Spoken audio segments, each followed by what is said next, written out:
Mi esposo y yo regresábamos de un viaje de negocios de una semana. Al llegar, descubrimos que mi suegra había metido a 4 desconocidos en nuestro piso y se lo había alquilado por 1.500 euros al mes. Mi marido, con la voz quebrada por la furia, sentenció: «Fuera todos de mi casa en este mismo instante». Apenas habíamos puesto un pie en casa cuando presenciamos una escena que probablemente no podré borrar de mi mente en toda mi vida. Nuestro piso de 3 habitaciones en Madrid, ese lugar que Alejandro y yo habíamos conseguido comprar ahorrando cada céntimo y pidiendo una hipoteca al banco, se había transformado de repente en una pensión caótica, sucia y llena de extraños. Esa semana de viaje en Barcelona había sido agotadora. Alejandro y yo tuvimos que correr de una reunión a otra desde primera hora de la mañana hasta la noche. Hubo un día en que casi a la medianoche solo pudimos comer un bocadillo frío en la habitación del hotel. Por suerte, el proyecto se cerró con éxito. En el taxi de camino desde el aeropuerto de Barajas hasta nuestro piso, apoyé la cabeza en el asiento, tan cansada que los ojos se me cerraban solos, pero con el corazón aliviado. Le dije a Alejandro: «Amor, en cuanto lleguemos solo quiero darme una ducha de agua hirviendo, comer un plato en condiciones y dormir del tirón hasta mañana». Alejandro sonrió, me acarició la mano y respondió: «Sí, llegar a casa lo cura todo. Nuestro rincón es el único sitio donde se puede respirar en paz». Al escucharle sonreí también. Para nosotros, ese piso no era solo un lugar donde dormir. Era nuestro sudor, nuestras pagas extra, los años de privaciones sin comprarnos caprichos para poder pagar la cuota mensual de la hipoteca. Cada cortina, cada lámpara, cada maceta del balcón había sido elegida por mí con muchísima ilusión. Sin embargo, en cuanto se abrieron las puertas del ascensor en nuestra planta, supe que algo no iba bien. Delante de la puerta de nuestro piso, había 2 pares de chanclas de plástico desconocidas, unas zapatillas de deporte de hombre manchadas de barro y una bolsa de basura negra mal atada apoyada en la pared. Miré a Alejandro frunciendo el ceño. Él también se detuvo, con la mirada repentinamente ensombrecida. «¿Ha venido alguien a casa?», le pregunté en voz baja. «No tengo ni idea. Mamá no me ha comentado nada», respondió él negando con la cabeza. Sacó las llaves. En cuanto giró la cerradura y la puerta se abrió, una ráfaga de olores asquerosos y mezclados me golpeó la cara. Olía a tabaco rancio, a fideos instantáneos, a perfume barato y a ropa húmeda que lleva días tendida. Todo formaba una mezcla tan espesa y asfixiante que tuve que dar un paso atrás. Me quedé petrificada en el umbral. Mi salón, que siempre estaba impecable y luminoso, parecía haber sido arrasado por un huracán. Había maletas tiradas por el suelo, mantas y almohadas hechas un montón sobre los sillones, y cajas de cartón apiladas junto al mueble de la televisión. Había ropa de hombre y de mujer tendida por todas partes, desde el balcón hasta la misma puerta del salón. Sobre la mesa de centro descansaba un cuenco con restos de fideos, plásticos de embutido barato, latas de refresco, ceniza y un par de calcetines sucios hechos una bola. Miré esa mesa de madera que yo misma limpiaba a diario y sentí que alguien me asfixiaba el corazón. Justo encima de mi sofá color crema, mi mueble favorito, había un hombre desconocido tumbado a sus anchas, con los pies subidos a la mesa, sosteniendo un cuenco de comida y con los ojos pegados a nuestra televisión. Al vernos entrar, solo nos dedicó una mirada de reojo y siguió sorbiendo sus fideos con total descaro. En la cocina, otras 2 personas estaban abriendo tranquilamente nuestra nevera, sacando un envase de jamón ibérico que yo había guardado para una ocasión especial, y reían como si estuvieran en su propia casa. Pero eso no era todo. Desde el despacho de Alejandro se oía la voz aguda de una mujer. «Venga, cariño, te confirmo el pedido de este vestido. La tela es preciosa. Te lo pones para una fiesta y quedas divina». Me giré bruscamente.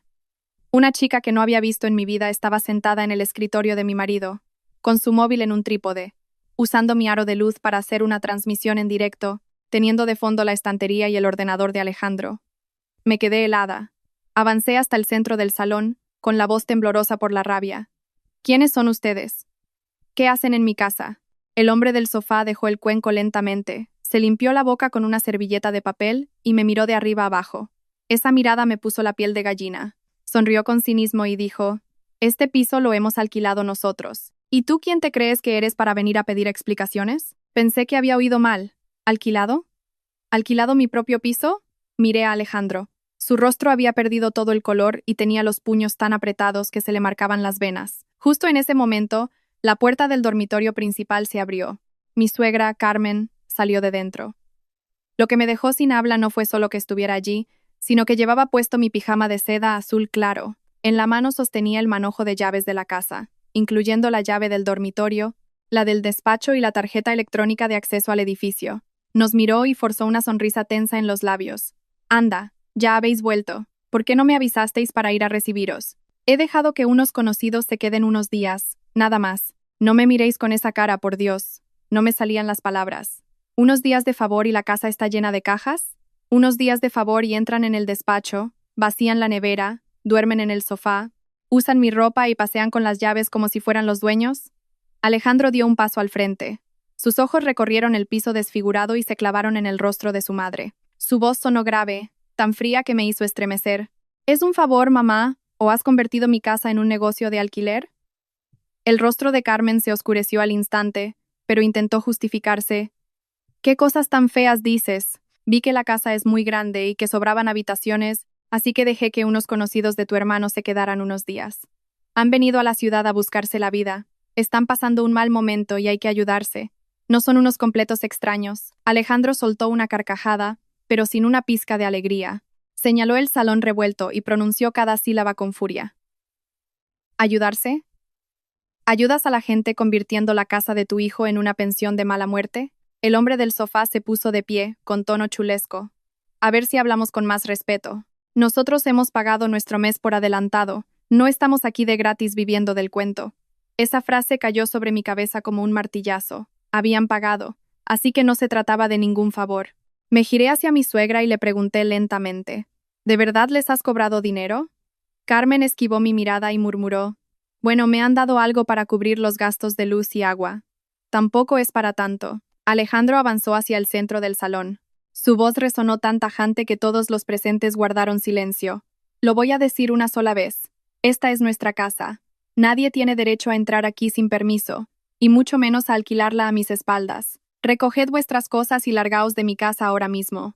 El ambiente en el piso se congeló. Yo estaba de pie junto a mi marido, con el corazón latiéndome a 1000 por hora, mezclando la rabia con la confusión. Pero muy en el fondo sabía que esto no era simplemente un grupo de gente aprovechándose de una habitación libre. La mirada de mi suegra en ese momento no era la de alguien que ha cometido un error sin mala intención. Era la mirada de alguien aterrorizado por la posibilidad de que saliera a la luz un secreto mucho más oscuro. La tensión en el salón se podía cortar con un cuchillo. Tras el grito de Alejandro, los desconocidos perdieron la actitud relajada que tenían al principio, pero ninguno hizo el ademán de moverse. El hombre que estaba en el sofá se cruzó de brazos, mirando a mi marido con actitud desafiante, mientras mi suegra se apresuraba a agarrar el brazo de Alejandro, susurrando sin parar. Hijo, por favor, cálmate. Vamos a hablarlo a solas en la otra habitación. No montes una escena delante de los invitados. Alejandro se soltó bruscamente. Su voz seguía siendo de hielo. ¿Invitados? ¿Desde cuándo esta gente es invitada tuya? Entonces, ¿por qué están instalados en mi casa? Carmen dudó un segundo, pero enseguida se giró hacia mí, como buscando una aliada más dócil. Lucía, hija, dile a tu marido que se calme. Yo solo sentí pena por esta gente. Son amigos de Roberto, acaban de llegar a Madrid para trabajar y no encontraban piso. Como nos sobran habitaciones, les dejé quedarse temporalmente. No hay motivo para ponerse así. La miré fijamente, intentando que no me temblara la voz. Si es solo algo temporal, ¿por qué todos tienen su propio juego de llaves? ¿Por qué hay cajas acumuladas como si se hubieran mudado definitivamente? ¿Por qué han vaciado mi cuarto de invitados? Carmen apretó los labios y desvió la mirada. Antes de que pudiera contestar, la chica que estaba haciendo el directo en el despacho salió, todavía con el móvil en la mano y tono de queja. Oiga, señora, ¿qué significa esto? Usted nos dijo que podríamos quedarnos al menos 3 meses. Hemos pagado 1.500 euros por este mes. Si nos echan ahora mismo, ¿a dónde se supone que vamos a ir? Toda la sala se quedó petrificada. Escuchaba el latido de mi propio corazón zumbando en mis oídos. 1.500 euros. No era una pequeña ayuda para los recibos ni dinero para la compra semanal, como había sugerido mi suegra. Era un alquiler en toda regla. Alejandro se giró bruscamente hacia su madre. La mirada que le dirigió me dolió más que la propia rabia. Era la mirada de un hijo al que su propia madre acaba de clavarle un puñal por la espalda. ¿De verdad les has cobrado un alquiler a mis espaldas?, preguntó él. Carmen se mostró visiblemente nerviosa, pero a los pocos segundos recuperó una actitud defensiva y alzó la voz. ¿Y qué pasa? Tenéis habitaciones vacías. Dejarlas así es un desperdicio. Yo me quedo aquí cuidando vuestra casa. así que se la alquilo a unas personas para sacar un poco de dinero para la compra y mis medicinas. ¿Qué hay de malo en eso? ¿O es que ahora que soy vieja tengo que vivir de prestado en la casa de mi hijo y mendigaros cada euro? Alejandro soltó una risa seca y dijo despacio: No le des la vuelta a la tortilla, mamá. Nunca te ha faltado dinero estando con nosotros. Pero esta es nuestra casa. No tienes autoridad para alquilarla, y menos para meter a extraños a vivir aquí sin que yo lo sepa. Carmen cambió el semblante al instante, y como por arte de magia, se le llenaron los ojos de lágrimas. Señaló a Alejandro con el dedo, con la voz entrecortada pero soltando palabras afiladas como cuchillos. Muy bien, te crees superior porque tienes un piso caro y ahora tratas a tu madre como basura, ¿verdad? Yo me dejé la piel para criarte y pagarte los estudios. Pasé noches en vela cuando tenías fiebre. Y ahora, porque intento ganar un par de euros en esta casa, te pones hecho una fiera. No le he robado a nadie. Es la casa de mi hijo. Si la uso un poco, ¿se acaba el mundo? Al escuchar eso, no pude contenerme más. Caminé hacia la habitación que teníamos de repuesto y abrí la puerta.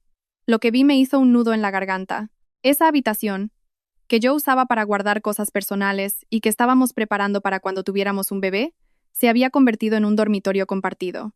Había colchones tirados por el suelo, mantas revueltas, cajas de ropa apiladas contra la pared, y mi armario estaba abierto de par en par. Varios de mis vestidos, que aún tenían las fundas puestas, estaban arrugados y metidos en una caja de cartón. El joyero donde guardaba los regalos que mi madre me hizo el día de mi boda estaba tirado sobre el tocador, con la tapa abierta y todo su interior revuelto. Cogí el joyero con las manos temblando de rabia. ¿Quién les ha dado permiso para tocar mis cosas? Nadie contestó. Una mujer mayor que estaba sentada en un rincón de la sala murmuró: Como no se usaban, las apartamos para hacer sitio. Tampoco se ha perdido nada para que te pongas así. Me giré para mirar a mi suegra, pero ella evitó mis ojos. Ese silencio era la respuesta a todo. En ese momento, Alejandro entró corriendo a su despacho. A los pocos segundos, escuché su grito enfurecido. ¿Quién ha tocado mi ordenador? Corrí hacia allí y vi que su escritorio había sido movido. Los cables estaban enredados y los cajones de los documentos estaban abiertos de par en par. El ordenador seguía allí, pero la pantalla tenía huellas dactilares, y el teclado estaba salpicado de líquido. Lo más grave era que el disco duro externo de color negro, que Alejandro siempre tenía conectado junto a la pantalla, había desaparecido.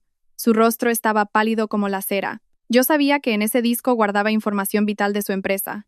Alejandro volvió al salón. Su voz ya no denotaba una simple molestia, transmitía una frialdad aterradora. Lo pregunto por última vez. ¿Quién ha entrado en mi despacho? ¿Quién ha tocado mi equipo y mis cosas? El hombre del sofá se encogió de hombros. Vimos una habitación libre y la usamos. Además, la chica que vende cosas por internet necesitaba buena luz. No hay para tanto drama. Alejandro avanzó. Señaló directamente a la puerta y dijo sin rodeos: Recoged todo ahora mismo. Tenéis media hora para abandonar mi casa. Carmen, asustada, tiró de la camisa de su hijo. Alejandro, no hagas esto, ya han pagado su mes y yo me he gastado una parte. Si los echas ahora, ¿de dónde saco el dinero para devolverles lo suyo?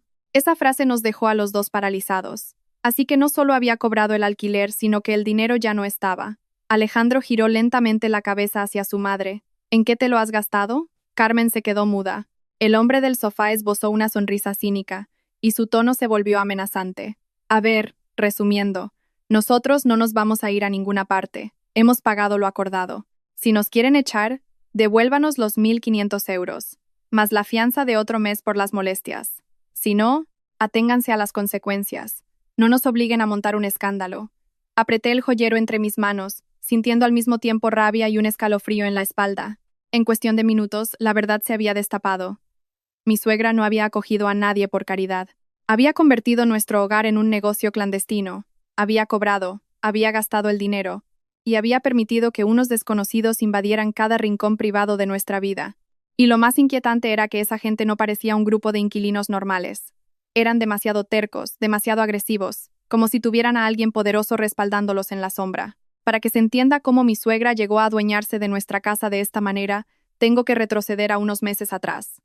En aquel entonces no había señales de que las cosas se fueran a torcer tanto. Si había algo, eran los típicos roces sin importancia entre suegra y nuera, cosas que yo siempre justificaba pensando que pasan en todas las familias y que, con un poco de paciencia, todo se arreglaría. Nuestro piso tiene 3 habitaciones. El dormitorio principal, una habitación que planeaba reservar para un futuro bebé, y una más pequeña que Alejandro usaba como despacho. Al principio fue el propio Alejandro quien sugirió traer a su madre a vivir con nosotros. Me dijo, Lucía, no me quedo tranquilo sabiendo que mamá está en el pueblo con Roberto. Él es un desastre. Un día tiene trabajo y al siguiente lo echa todo a perder. Ella ya es mayor y me da pena dejarla allí sola lidiando con todo. Al escucharle, acepté. Aunque, a decir verdad, la relación con mi suegra no siempre fue un camino de rosas. Jamás se me pasó por la cabeza alejarla de la familia. En aquella época, Carmen seguía viviendo en una pequeña casa de pueblo en la provincia de Toledo, junto a Roberto, el hermano menor de Alejandro. Era una casa antigua, con un techo bajo que en verano era un horno y en invierno un congelador, y donde siempre había alguna gotera. Cada vez que Alejandro la llamaba, ella se quejaba de dolores de espalda, de insomnio, del ruido de los vecinos. Pero cuando él le proponía que se viniera a Madrid con nosotros, ella se negaba. Decía, yo estoy acostumbrada al pueblo, la ciudad me ahoga entre tanto edificio. Además, tengo que vigilar a tu hermano, si no estoy yo, a saber en qué lío se mete. Yo sentía lástima por ella. Pensaba que las personas mayores a veces dicen que no necesitan nada, pero en el fondo anhelan la atención de sus hijos. Incluso le sugerí a Alejandro ir a buscarla un fin de semana para que pasara unos días con nosotros, para que al menos cambiara de aires. Alejandro se alegró muchísimo al oírme. Me cogió de las manos y me dijo, sé que a veces es difícil lidiar con ella, pero te agradezco en el alma que pienses en su bienestar. Entonces, hace unos 3 meses, Carmen nos llamó por iniciativa propia. Yo estaba limpiando la cocina y Alejandro puso el altavoz. Su voz sonaba cansada y triste. Hijo, últimamente me siento muy encerrada aquí. En el pueblo no hago más que mirar las mismas 4 paredes. He pensado, ¿y si voy a vuestra casa en Madrid a pasar una temporada? Así descanso de tu hermano y de paso os ayudo. Os limpio la casa, os hago la comida. Trabajáis todo el día y esa casa debe estar muy fría sin alguien que le dé vida. Alejandro no ocultó su alegría. Aceptó casi al instante y le dijo que preparara sus cosas, que iría a buscarla el fin de semana. Yo estaba a su lado, sintiendo una ligera duda en mi interior, pero me convencí de que tenerla en casa sería positivo. El piso era grande, y quizás tener a una persona mayor le daría un aire más hogareño. Nosotros salíamos muy temprano y a veces no regresábamos hasta la noche, tan agotados que solo nos daba tiempo a ducharnos y dormir. Si ella estaba en casa, al menos no estaría tan vacía, y de vez en cuando nos esperaría con un plato caliente. Tal vez eso nos uniría más como familia. El día que Carmen llegó, preparé su habitación con todo el mimo del mundo. Puse sábanas nuevas, compré una lamparita de noche, unas zapatillas de andar por casa acolchadas y toallas limpias solo para ella. Le vacié varios cajones para su ropa. Al entrar al piso, dio una vuelta por el salón y miró detalladamente cada esquina. En ese momento pensé que era simple curiosidad por estar en un lugar nuevo, sin imaginar que esa misma mirada me provocaría escalofríos tiempo después al recordarla. Le entregué por voluntad propia un juego de llaves. Llevaba la tarjeta de acceso a la finca, la llave del portal, la de la puerta blindada y la de su habitación. Le expliqué cómo usar el videoportero, el código de seguridad y cómo avisar al conserje en caso de emergencia. Incluso registré su huella en la cerradura electrónica para que pudiera entrar y salir con facilidad. Agarró las llaves y me dedicó una sonrisa muy dulce. Tengo una nuera que es un tesoro, ¿qué más puedo pedir? A partir de ahora dejadme a mí las tareas de la casa. Vosotros centraos en trabajar y ganar dinero. Los primeros días, la verdad es que Carmen fue encantadora. Se levantaba temprano para hacernos tostadas o prepararnos café. Por las tardes, cuando volvía, la casa estaba limpia y la ropa perfectamente tendida en el balcón. Un día hasta nos hizo un estofado de ternera espectacular, diciendo que era el plato favorito de Alejandro desde niño. Ver a mi marido disfrutar de la comida me hizo sentir muy aliviada. Pensé que había sido demasiado desconfiada y que, con un poco de cariño, mi suegra se ablandaría. Poco a poco, le fuimos cediendo el control de la casa durante el día. Alejandro y yo salíamos a las 7 de la mañana y muchas veces no volvíamos hasta las 8 de la tarde. Carmen se quedaba sola. Podía cocinar lo que quisiera y organizar las cosas a su gusto. A veces me comentaba que había invitado a unas vecinas de nuestra planta a tomar un café, a lo cual yo accedía encantada, diciéndole que la casa era suya y que cuanta más vida tuviera, mejor. Ella sonreía al escucharme. Yo creí que era una sonrisa de felicidad genuina. Ahora me doy cuenta de que fue esa confianza ciega la que abrió la puerta al desastre. Le entregué mis llaves, mi intimidad y el control de mi hogar a la persona equivocada. Pensé que estaba actuando como una buena nuera, cultivando nuestra relación, pero desde el momento en que Carmen tuvo ese manojo de llaves en la mano, nuestro esfuerzo y privacidad comenzaron a escurrirse entre nuestros dedos. Aproximadamente un mes después de que mi suegra se instalara, Empezaron a ocurrir cosas extrañas, pero eran tan sutiles que era fácil pasarlas por alto.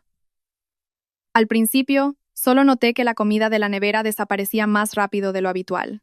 Un paquete de yogures que había comprado la noche anterior, a la mañana siguiente estaba por la mitad. Una docena de huevos que nos duraba toda la semana, desaparecía en 3 días. Cuando le preguntaba, ella se reía quitándole importancia. Hija, me paso el día aburrida en casa, y a veces me da por comerme un yogur o hacerme un huevo frito. ¿Me vas a echar en cara un par de yogures?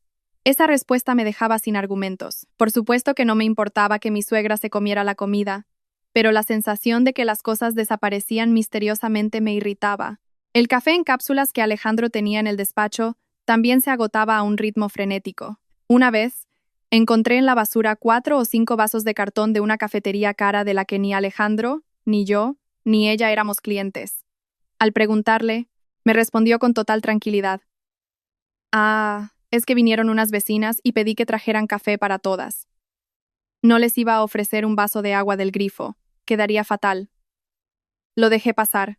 Al fin y al cabo, yo misma le había dicho que podía invitar a las vecinas. Sin embargo, cuando llegó la factura de los suministros de ese mes, me llevé un buen susto. La factura de la luz casi se había duplicado, y el consumo de agua era altísimo. Se lo comenté a Alejandro durante la cena. Él apenas había abierto la boca cuando su madre dejó caer los cubiertos en el plato y dijo, haciéndose la víctima, hace un calor insoportable. Como estoy en casa todo el día, he puesto un poco el aire acondicionado. ¿O prefieres que me asee calor para ahorraros unos céntimos? Alejandro se apresuró a calmarla. No, mamá, no es eso. Solo nos ha extrañado que haya subido tanto, por eso preguntamos. Yo miré a mi marido y luego a ella, y al final decidí no decir nada más. Me convencí a mí misma de que era lógico que el consumo aumentara al haber alguien todo el día en casa. Pero en mi interior, la sospecha empezó a crecer. Unos días más tarde, al volver del trabajo, me encontré con la señora Rosa, la vecina de enfrente, en el pasillo. Me miró un instante y me dijo en tono de broma. Últimamente tenéis mucho movimiento en casa, ¿no? No dejo de ver gente entrar y salir. Me quedé descolocada, pues... Creo que se equivoca, señora Rosa. Durante el día solo está mi suegra. Ella frunció el ceño. Ah, ¿sí? Pensé que tendríais familia del pueblo de visita. El otro día vi a 2 chicos jóvenes entrando con unas bolsas de deporte enormes a vuestro piso. Sentí que el corazón me daba un vuelco, pero forcé una sonrisa. Ah, seguro que eran repartidores. Esa misma noche le pregunté a mi suegra. Ella ni se inmutó. Dijo que había llamado a unos fontaneros porque el fregadero perdía agua. Miré debajo del mueble de la cocina y, efectivamente, había una mancha de humedad. Ella me señaló una bayeta mojada y añadió, como estabais trabajando, llamé a alguien para que lo arreglara. No iba a dejar que se inundara la cocina esperando a que llegarais. Su explicación sonaba tan lógica que no tuve forma de rebatirla. Pero, justo cuando iba a salir por la puerta hacia el pasillo, vi unas zapatillas de hombre escondidas detrás del zapatero. Le pregunté y ella, frunciendo el ceño, respondió, se las habrá olvidado el fontanero. ¿Qué manía tienes de rebuscarlo todo? De verdad que me agotas. En otra ocasión, volví temprano a casa porque hubo un corte de luz en mi empresa. Al abrir la puerta, noté un ligero olor a tabaco que venía del balcón. Odio el olor a humo, así que salí a revisar. En el cenicero de la mesita del balcón había una colilla a medio apagar. La cogí, entré en el salón y le pregunté a mi suegra, que estaba viendo la televisión. Sin cambiar de expresión me dijo, seguro que es del vecino de al lado y el viento la ha traído hasta aquí. Miré la colilla en mi mano. La excusa era pésima, pero no quería iniciar una discusión. Lo que realmente llamó la atención de Alejandro fue el tema de la cámara de seguridad. Teníamos instalada una pequeña cámara enfocando a la puerta de entrada, más que nada para vigilar cuando nos llegaban paquetes o nos íbamos de viaje. Pero desde que su madre se mudó, la cámara aparecía frecuentemente tapada con un trapo o girada hacia la pared. Una noche Alejandro le preguntó, «Mamá, ¿por qué tapas la cámara?» Carmen se enfadó al instante. «No me gusta tener un aparato apuntándome todo el tiempo. Estoy en mi casa y me siento como si estuviera en la cárcel, me pone muy nerviosa». Alejandro, sintiéndose culpable, me miró y sugirió que la apagáramos mientras ella estuviera en casa, argumentando que era normal que las personas mayores desconfiaran de la tecnología. Yo no quería discutir delante de ella, así que acepté. Pero cada día que pasaba, la sensación de que una parte de mi casa ya no me pertenecía se hacía más fuerte. Cualquier pregunta que yo hacía, ella la interpretaba como un ataque. Si intentaba indagar un poco, suspiraba y se le llenaban los ojos de lágrimas. He venido a ayudaros y me tratas como a una delincuente. Ya soy vieja, no necesito nada de esto. Esa frase funcionaba como un cerrojo. Por muy incómoda que me sintiera, me era imposible seguir interrogándola. Alejandro adoraba a su madre y solía ejercer de mediador. Me pedía paciencia. Lucía, ha vivido toda su vida en un pueblo, aún no se ha adaptado a nuestro ritmo.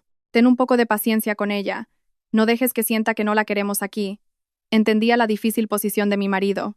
Tampoco quería que nuestra casa se convirtiera en un campo de batalla, así que me tragué todas mis sospechas, convenciéndome de que estaba siendo paranoica. Lo que yo no sabía era que, mientras intentaba ser una nuera comprensiva, Carmen había estado tomando fotos de cada rincón de nuestro piso. El salón luminoso, el amplio cuarto de invitados, el balcón e incluso el despacho de Alejandro fotografiado desde varios ángulos. Esas fotos, como descubrí después, se las había enviado a Roberto, el hermano de Alejandro, para que él las subiera a grupos cerrados de Internet con un anuncio muy atractivo. Se alquila piso de alto standing, todas las comodidades, dueños tolerantes, disponibilidad inmediata. Solo de pensarlo me dan escalofríos. Aquellos pequeños detalles que dejé pasar no eran tonterías. Eran engranajes de un plan maestro diseñado a nuestras espaldas. Nuestro hogar, bajo el control de mi suegra y las manipulaciones de Roberto, se había convertido silenciosamente en un negocio turbio. Y lo peor de todo es que, durante todo ese tiempo, yo seguía creyendo que si cedía un poco más tendríamos paz familiar. Hablar de Roberto, el hermano menor de Alejandro, siempre me produce un nudo en el estómago. Si Carmen fue quien abrió la puerta de nuestra casa al desastre, Roberto fue el titiritero en la sombra, empujando los hilos para llevar la situación al límite. Desde que me casé con Alejandro, escuchaba a la familia hablar de Roberto con una mezcla de resignación y frustración. Era el ojito derecho de su madre, un chico de palabras dulces pero absolutamente incapaz de mantener un trabajo honrado. Roberto no era el típico agresivo o impulsivo. Su peligro radicaba en que siempre sonreía, hablaba con suavidad, pero su cabeza no paraba de maquinar estafas. En su juventud, llegó a robarle dinero a su madre para jugar a las máquinas y vendió la vieja furgoneta de su padre para pagar deudas de apuestas. Cuando lo pillaban, se arrodillaba llorando y suplicaba: «Sé que me he equivocado, ha sido un error, no volverá a pasar». Y Carmen le creía. Siempre le creía. Parecía que la excusa de «ha sido un error» era un salvoconducto para borrar todos los pecados de su hijo menor. El colmo fue cuando detuvieron a Roberto por robar coches de alta gama. Fue una humillación tremenda para toda la familia. Alejandro tuvo que mover cielo y tierra, buscando abogados y tratando de consolar a su madre para que no sufriera un infarto. Al final, Roberto pasó 2 años en la cárcel. El día que se dictó la sentencia, Carmen se desmayó en los juzgados. Alejandro me contó que, durante el tiempo que Roberto estuvo en prisión, su madre tomaba el tren cada mes para ir a visitarle, llevándole comida, dinero y los consejos que debió haberle dado muchos años antes. Pero ya era tarde. El exceso de mimos había convertido a Roberto en un parásito incapaz de asumir sus responsabilidades. Cuando salió de la cárcel no cambió en absoluto. Seguía yendo de flor en flor, trabajando un día en la obra y al otro vendiendo móviles robados, sin durar más de unas semanas en nada. Cada vez que se quedaba sin Blanca, llamaba a Alejandro pidiéndole unos cientos de euros para pagar el alquiler, o miles de euros para un supuesto nuevo negocio, o llorando porque lo habían estafado y necesitaba dinero urgente para empezar de cero. Vi muchas veces a Alejandro hacerle transferencias en silencio y luego quedarse mirando la pantalla del móvil, soltando un largo suspiro. Una vez fui muy clara con mi marido. Entiendo que quieras ayudarle, pero dándole dinero solo consigues que sea más dependiente. Alguien que de verdad quiere rehacer su vida empieza buscando un trabajo digno, no pidiendo dinero a cada momento. Alejandro se quedó callado un rato y me respondió: «Lo sé, pero es mi hermano. No puedo verle hundirse y no tenderle la mano». Al escucharle, no tuve el valor de reprocharle nada, pero me aterraba pensar que quien realmente se estaba hundiendo no era Roberto, sino quienes se tiraban al agua constantemente para salvarle. Y sobre Carmen, ni hablar. Para ella, Roberto nunca fue un delincuente, sino un alma incomprendida que había tenido mala suerte. Cada vez que yo sugería que Roberto debía asumir sus errores, ella se ponía a la defensiva. «Tú no lo pariste, así que no te duele. Si cometió un error, ya pagó por ello en la cárcel. Que los de fuera le desprecien, vale, pero si su propia familia le da la espalda, ¿cómo va a salir adelante?» Aquel escudo protector hizo que Roberto considerara nuestra ayuda como una obligación. No sabía dar las gracias, solo exigir más. Hace un año, Alejandro le prestó una suma importante de dinero para que montara un lavadero de coches. Confiaba en que un trabajo manual pero constante le ayudaría a centrarse. Alejandro mismo le buscó el local, le compró las hidrolimpiadoras, el compresor y el letrero, e incluso pidió a sus amigos que llevaran sus coches allí. Sin embargo, en menos de 3 meses, el negocio cerró. Más tarde me enteré de que Roberto había vendido casi toda la maquinaria para pagar deudas y seguir de fiesta. Cuando Alejandro le recriminó furioso, él simplemente se rió con descaro. Es un trabajo muy duro, hermano. Con lo delicado que soy, eso no es para mí. A partir de ahí, mi desconfianza hacia Roberto se multiplicó por 1000, pero Alejandro seguía creyendo que su hermano no sería capaz de perjudicar a su propia familia. Pensaba que Roberto era simplemente vago, un listillo al que le gustaba el dinero fácil, pero sin las agallas para organizar algo grave. Por desgracia, le subestimamos. Desde que Carmen se instaló en nuestro piso, las llamadas entre ella y Roberto se volvieron constantes. Una noche me levanté a por agua y la oí susurrando en el balcón. Hablaba muy bajo, pero en el silencio de la madrugada alcancé a captar algo. No se puede. Si tu hermano se entera, me mata. Poco después, su tono se suavizó. El piso es muy grande, sí, pero es la casa de tu hermano y su mujer. En ese momento pensé que Roberto le estaba pidiendo dinero otra vez y que ella se sentía presionada. Jamás imaginé que la conversación giraba en torno a nuestro propio hogar. Otra vez salí del dormitorio y la vi colgar de golpe, pero llegué a escuchar la voz de Roberto a través del altavoz del móvil. Hazme caso, mamá. Tener las habitaciones vacías es tirar el dinero. Puedes sacarte más de 1000 euros al mes sin mover un dedo. Le pregunté de qué hablaban y me contestó de forma brusca. Cosas del pueblo, a ti no te incumben. Como la vi a la defensiva, no insistí. Ese fue mi gran error. Si me hubiera mostrado más firme, tal vez nada de esto habría ocurrido. Atando cabos más tarde, comprendí que fue Roberto quien ideó lo de alquilar las habitaciones. Le dijo a su madre que no hiciera contratos, que solo aceptara dinero en efectivo o en cuentas de terceros. Le enseñó a decir a los vecinos que eran familiares del pueblo de visita.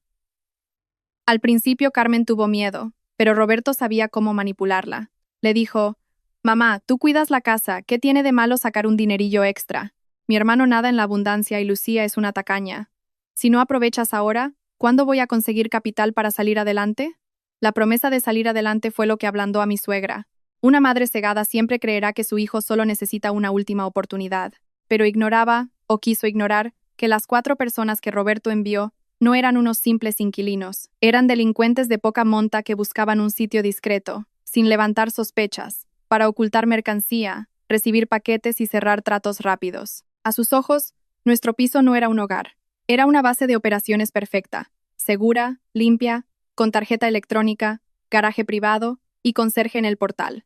Todo ideal para pasar desapercibidos. Lo más escalofriante de todo es que, exactamente en la semana en que Alejandro y yo nos fuimos a Barcelona por trabajo, Roberto aprovechó el campo libre para colar un cargamento enorme en nuestra casa. Puede que Carmen no fuera del todo consciente del peligro, pero sabía perfectamente que aquello no era un simple alquiler. Nadie normal muda cajas a medianoche, desconecta las cámaras, bloquea despachos ajenos y da llaves a desconocidos como si fuera un almacén. La codicia y el amor ciego la convencieron de que todo estaba bajo control, hasta que la tragedia llamó a nuestra puerta y ya era demasiado tarde. Tras el grito de Alejandro, un silencio sepulcral invadió el salón. En la televisión seguía sonando un programa de humor, pero ya nadie tenía ganas de reír. Yo seguía de pie al lado de mi marido, aferrando el joyero desordenado, sintiendo frío y rabia a partes iguales. Los supuestos inquilinos se miraron entre sí, pero ninguno mostró el más mínimo síntoma de miedo ni hizo amago de recoger sus cosas, como haría cualquier persona decente al ser descubierta por los dueños de la casa. El tipo calvo que antes estaba tumbado en el sofá se levantó despacio. Era un hombre corpulento, con un tatuaje extraño y oscuro en el cuello, y los brazos llenos de cicatrices viejas.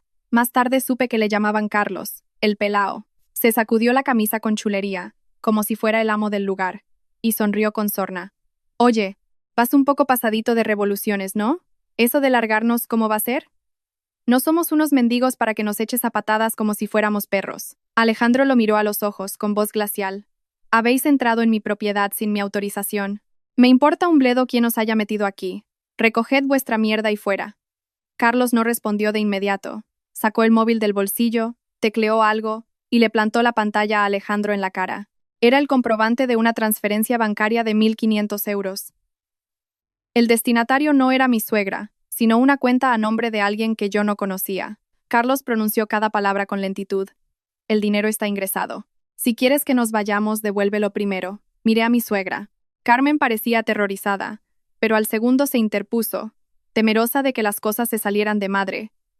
Tiene razón, Alejandro. Han pagado su dinero. No puedes echarlos así a las bravas. Hay que hablar las cosas con calma. Yo me encargo de arreglarlo. Esa frase me dejó paralizada. Incluso en ese momento, con la casa patas arriba y unos matones desafiando a su propio hijo, ella se ponía del lado de ellos. Y no porque pensara que tenían razón, sino por el pánico a tener que devolver un dinero que ya había desaparecido. Alejandro miró a su madre, con los ojos cargados de decepción. ¿Les has cobrado? ¿Y ahora con qué les vas a pagar? Carmen abrió la boca pero no salió ningún sonido. Se retorcía las manos con nerviosismo. Su silencio lo decía todo. Alejandro soltó una carcajada amarga. «Te lo has pulido todo, ¿verdad?» Ella bajó la mirada y murmuró. «Le di una parte a Roberto. Me dijo que necesitaba liquidez urgente para un tema de trabajo. Y con el resto compré mis pastillas y algo de comida. No imaginé que al volver os pondríais como locos». Carlos, al escuchar eso, sonrió con desprecio, guardó el móvil y se dejó caer en el sofá, provocándonos aún más. «Pues si no hay pasta para devolvernos, nos quedamos. Es muy sencillo. Un piso tan grande no se va a hundir por tener a un par de personas más, ¿no os parece?» Otro de los tipos, uno delgado y con el pelo teñido de rubio que estaba junto a la mesa del comedor, apoyó una pierna encima de una de nuestras sillas y soltó una risita. «Ya te digo, tener este pisazo y ser tan agarrados. Mucha pasta tiene la gente de la capital, pero luego son unos peseteros». Sentí que la sangre me hervía en las sienes. En esa mesa de comedor era donde Alejandro y yo cenábamos a deshoras después del trabajo, donde yo colocaba un jarrón con flores frescas los fines de semana. Y ahora un desconocido ponía el zapato encima, hablando como si fuera el dueño. Avancé y exigí, temblando de ira, «Baja el pie de ahí ahora mismo». El rubio me miró de soslayo con una sonrisa cínica. «Qué delicada es la señora. ¿Es una mesa para comer o un altar?» Alejandro no aguantó más. Se abalanzó sobre una maleta enorme que estaba cerca de la habitación de invitados. «Perfecto. Si no recogéis vosotros, os ayudaré a recoger». Pero en cuanto su mano tocó el asa de la maleta, Carlos se interpuso, poniéndole una mano en el hombro con tanta fuerza que vi cómo se arrugaba la camisa de mi marido. «No vuelvas a tocar mis cosas». Su voz sonó grave, perdiendo todo el tono de burla. Un escalofrío de tensión recorrió la sala. Alejandro se quitó la mano de encima de un manotazo. «Quítame las manos de encima». Carlos dio un paso adelante, quedando casi nariz con Alejandro. Los dos hombres se medían, y estaba claro que cualquier movimiento en falso desencadenaría una pelea en medio del salón. Carmen, despavorida, corrió a tirar del brazo de Alejandro. «Hijo, por Dios, no te peles con él. ¿Y si os hacéis daño?»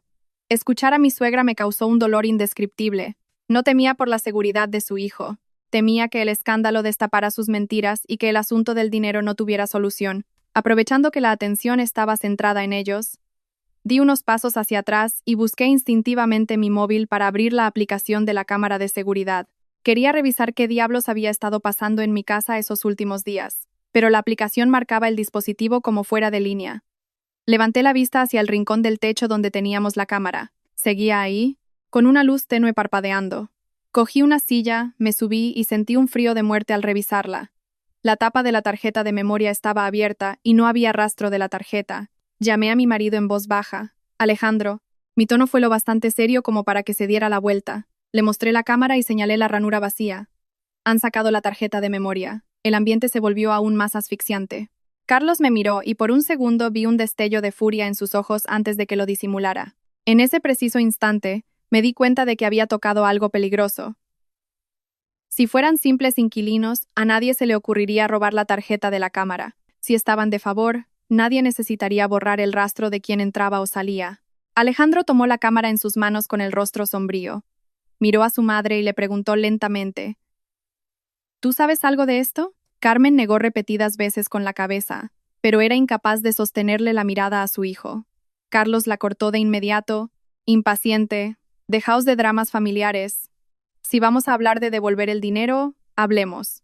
Si no, nosotros nos vamos a nuestra habitación a descansar». En cuanto dijo eso, la chica que vendía por internet empezó a recoger su móvil y el foco a toda prisa, como si quisiera ocultar algo. El rubio, por su parte, se movió para bloquear la puerta del cuarto de invitados. Cada uno ocupó una posición estratégica, en silencio pero con los nervios a flor de piel. Yo, de pie en el centro de mi casa, sentí por primera vez que ese lugar era un territorio enemigo y profundamente peligroso. Ya no se trataba de una suegra que alquilaba habitaciones a escondidas. Esas personas no eran huéspedes. Actuaban como una banda organizada, acostumbrada a encubrirse y proteger sus movimientos, y lo más probable es que escondieran en mi casa algo mucho más siniestro que un fraude de 1.500 euros. Justo después de descubrir que la tarjeta de memoria había desaparecido, una alarma se encendió en mi cabeza. Dejé de ver mi piso como un lugar ocupado ilegalmente. Ahora me parecía la escena de un crimen. Cada mueble movido, cada puerta entreabierta, y la mirada esquiva de esos extraños, me daban a entender que debajo de todo ese desastre ocultaban algo meticulosamente. Iba a tirar del brazo de Alejandro para decirle que dejara de discutir con aquella gentuza y que llamara directamente a los guardias de seguridad de la urbanización. De repente, un leve ruido provino del despacho de mi marido. No fue un gran estruendo, solo el sonido de unas ruedas de maleta rodando por el parqué, pero en medio de aquella tensión, el sonido resultó espeluznante. Me giré de golpe. La puerta del despacho estaba entreabierta y un hombre bajito, con una gorra oscura, arrastraba sigilosamente una maleta negra hacia el pasillo. El corazón me dio un vuelco. Esa habitación siempre se quedaba cerrada con llave cuando nos íbamos de viaje. Recordaba perfectamente cómo Alejandro había comprobado la cerradura antes de irnos al aeropuerto, y yo misma había echado un vistazo. El despacho estaba impecable. Solo estaban el escritorio, los libros y un par de cajas de documentos bien ordenadas. No había ninguna maleta negra. Parecía que la hubieran escondido allí a propósito. Señalé la puerta y grité, casi por instinto. Alejandro, ¿de dónde ha salido esa maleta? Mi grito hizo que todos en la sala se giraran. El hombre de la gorra se quedó helado, agarrando con fuerza el tirador de la maleta. A Carlos el pelao también le cambió la cara por una fracción de segundo. Pero lo vi. Se ha equivocado de bolsa, bramó Carlos. ¿Qué pasa? Que no se puede mirar. Le hizo un gesto al hombre para que se diera prisa, pero las prisas son malas consejeras. El hombre de la gorra tiró de la maleta con tanta brusquedad que una de las ruedas se enganchó en el filo de la alfombra. La maleta se volcó y cayó de lado contra el suelo. Sonó un golpe seco, la cremallera cedió, uno de los cierres saltó por los aires y la tapa se abrió, esparciendo varias cajas blancas de cartón por el parqué. Me quedé clavada en el sitio. Dentro de la maleta no había ropa ni artículos de aseo personal de ningún inquilino. Había decenas de cajas de medicamentos extranjeros de todos los tamaños, apretadas unas contra otras. Muchas no tenían etiquetas en español. Había también unos pequeños frascos de cristal, envueltos en plástico de burbujas y forrados con cinta adhesiva transparente. Algunos blísteres se habían salido de las cajas y las letras estaban en otro idioma. A simple vista, quedaba claro que aquello no era medicina que se compra en una farmacia de barrio. El hombre de la gorra se puso lívido, se tiró al suelo y empezó a recoger las cajas a toda prisa, gritando: «¡No toquéis nada! ¿A qué miráis?». Su voz había perdido todo el tono amenazante y denotaba un pánico absoluto. Ese pánico me dio aún más miedo. Si aquello fuera legal, ¿a qué venía tanto terror? Alejandro se adelantó rápidamente y le agarró la muñeca. «¿Qué es esto?». El hombre intentó soltarse, pero no lo logró. Carlos el pelao se lanzó a empujar a Alejandro gritando: «Suéltalo. Nuestra mercancía no es asunto tuyo». Pero Alejandro no cedió. Miró a Carlos con frialdad y le soltó, conteniendo la ira. «Si es vuestra mercancía, ¿por qué estaba escondida en mi despacho?». Comenzó un forcejeo violento. La maleta se ladeó más y otras tantas cajas cayeron al suelo. Di un paso atrás y saqué el móvil con la intención de grabar un vídeo como prueba. Al verme, la chica que vendía por internet se abalanzó sobre mí para quitarme el teléfono. Logré esquivarla, pero sus uñas me arañaron la muñeca, dejándome un escozor ardiente. «No grabe, señora, que esto no va con usted», me gritó la chica. Me eché a reír de la pura indignación. «Esta es mi casa y escondéis esta mierda aquí dentro, ¿y tienes el descaro de decir que no es asunto mío?». Mi respuesta la dejó callada un segundo. Luego miró a Carlos, como si esperara recibir órdenes. Esa sola mirada confirmó que no eran individuos independientes que habían alquilado habitaciones. Eran un grupo organizado, cada uno con su rol, y estaban escondiendo algo mucho más oscuro que un simple fraude de alquiler. Fue entonces cuando Carmen, presa del pánico, se acercó a tirar del brazo de Alejandro. «Dejad de pelear. Alejandro, suéltalo ya. ¿Y si pasa una desgracia?». Lo que me dejó helada no fue su pánico, sino que en ningún momento miró los medicamentos esparcidos por el suelo con verdadera sorpresa. Estaba asustada, sí, pero no con el miedo de quien descubre algo nuevo. Era el pánico de alguien que sabe que se ha expuesto un secreto letal. Alejandro también se dio cuenta. Soltó la muñeca del hombre de la gorra y se dirigió a su madre. Su voz sonaba calmada, pero cada palabra pesaba como una losa. «¿Tú sabías lo que había dentro de esa maleta?». Carmen tartamudeó. «No, yo no sabía nada». Vi que traían bolsas. Creí que era equipaje o cosas de la chica que vende por internet. Alejandro insistió. ¿Pensaste que era equipaje y aún así dejaste que lo metieran en mi despacho? Bien sabes que ahí no puede entrar nadie. El rostro de la mujer se quedó blanco como el papel. Abrió la boca pero no articuló ninguna excusa coherente. Sus ojos iban de Carlos a su hijo. Esa mirada esquiva me produjo un profundo asco. Le tenía miedo a Carlos, pero también temía que su hijo supiera la verdad. Eso significaba que ella no era completamente inocente. Alejandro se quedó en silencio un instante, como si tratara de tragarse una espina enorme. Le vi temblar los hombros. Mi marido no solo estaba furioso porque unos extraños hubieran profanado su casa, empezaba a sospechar de su propia madre. La mujer en la que siempre había confiado, pensando que, aunque a veces tuviera sus manías, jamás le pondría en peligro. Carlos cerró la maleta de un golpe, perdiendo la paciencia. Ya basta. Vuestros problemas familiares los arregláis luego. Nosotros nos llevamos esto. Alejandro bloqueó la salida del salón. De aquí no sale nadie con absolutamente nada hasta que yo sepa de qué se trata. La habitación quedó sumida en un silencio sepulcral. Esta vez no era solo tensión. Era el instante previo al estallido de una bomba. Todos sabíamos que cualquier movimiento haría saltar todo por los aires. Justo cuando Alejandro bloqueó la puerta, el timbre del piso empezó a sonar de forma insistente, rompiendo la densa atmósfera. Todos nos quedamos paralizados. Carlos miró hacia la puerta principal como un animal acorralado. El de la gorra soltó el tirador de la maleta, y mi suegra empalideció, estrujándose el dobladillo de la camisa. Yo crucé una mirada con Alejandro. Ambos sabíamos que quienquiera que estuviese al otro lado de la puerta había llegado en el momento más extraño posible. Me acerqué a la pantalla del videoportero y vi a una mujer mayor con rostro de pocos amigos. Era la señora Teresa, la vecina del piso de abajo. Es una señora tranquila que nunca se mete con nadie. Si estaba llamando así a la puerta es que había llegado a su límite. Abrí la puerta un poco. En cuanto me vio, empezó a hablar sin disimular su enfado. Hombre, menos mal que habéis vuelto. ¿Se puede saber qué demonios pasa en este piso? Llevo una semana sin pegar ojo. Por las noches hay un trajín de gente entrando y saliendo, arrastrando cosas. No hay quien duerma. Me quedé helada, con la mano en el pomo de la puerta. Alejandro, detrás de mí, intervino con voz grave. Perdone, señora Teresa. ¿Qué quiere decir con gente entrando y saliendo? La vecina miró por el resquicio de la puerta y, al ver a tanta gente desconocida en el salón, endureció el gesto. Bajó un poco la voz, pero siguió hablando claro. No sé a quién habéis metido aquí a vivir, pero llevan una semana entera moviéndose de noche. Ayer mismo, a las 2 de la madrugada, metían cajas de corcho y de cartón por el ascensor. Se oían las ruedas chocando contra el suelo a lo bestia. Llamé al conserje de la finca y me dijo que había subido a darles un toque, pero les dio igual. Sentí un escalofrío en la sangre. 2 de la madrugada, transporte de cajas de corcho y cartón. Los detalles encajaban de manera espantosa con la maleta que se acababa de reventar en mi salón. Alejandro giró la cabeza para mirar a su madre. Su voz sonaba rota. ¿No decías que solo eran 4 personas alojadas? Carmen no tuvo tiempo de contestar. La señora Teresa soltó un bufido. ¿4? Yo he contado por lo menos a 10 distintos. Jóvenes con tatuajes, una chica rubia, un hombre de traje. Entran y salen a cuentagotas. La otra noche incluso se pusieron a discutir y a gritar en el rellano. Salí a llamarles la atención y uno de ellos me echó una mirada que tela, diciéndome que me metiera en mis asuntos. El ambiente se paralizó. Sentí que las mentiras se iban desmoronando una a una, dejando al descubierto una realidad cada vez más turbia. Mi suegra apenas podía sostenerse en pie.